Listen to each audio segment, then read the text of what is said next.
Critic. How are you both doing today? Well, Great. thank you. So, I promise the questions get better from here. So, in 1923 is maybe the most stunning show as far as, if you just look at the cinematography, the music, the score, it's just stunning. But I tell you, on my scorecard, I did not have skiing and pizza being introduced in season 2. Right. That being said, if the pizza was introduced to your characters, what would you have on it? Great question. You got it? Or you want me to go? You go. Okay, we're doing bison sausage. We're doing some pineapple. I know people are gonna hate that, but Ooh. you know, maybe this is what Aminah wants, not Teonna. Extra cheese and some microgreens. That's what Aminah wants. That's not what Teonna wants. I think Mamie would take what she was given. Yeah. I don't know. That's the honest truth. That's accurate. Okay. My first question is for you, Aminah. Let me ask you this. So when I spoke to Mo Brings Plenty, he told me representation is everything. Yeah. When I spoke with Darek, who plays Red Feather in American Primeval, he told me the role was more than just about him. Mm-hmm. In a quote, you said, "After my second audition tape where I kill Sister Miriam, it wasn't up to me anymore. It felt like someone or something was moving through me." Is Teonna more than a role for you?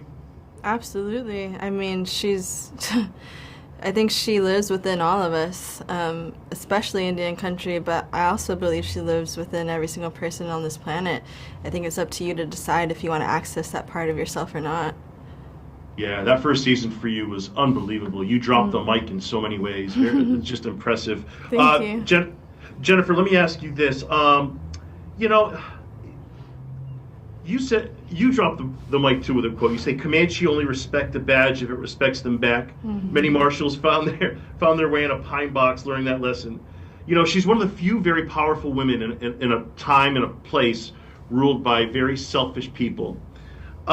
Is there anything that you get to do with Marshall Fossett that you haven't done before in your career? Is there anything new or unique that you finally get to do? It's like, wow, that's outside the box for me.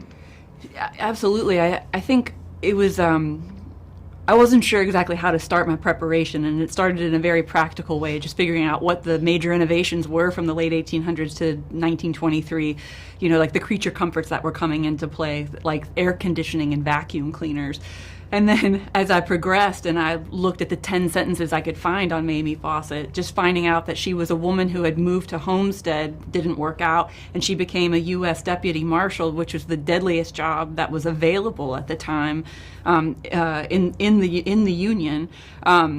It was a lot to process, and then to come to work and realize I'm working with a bunch of masters, and you nearly time travel because there are 7 cameras, and oddly they became easier to ignore because you didn't know if you were on camera or not. And then you feel the Texas wind and the horse breathing underneath you, and you realize there's more time in the day in 1923. There are fewer distractions, right?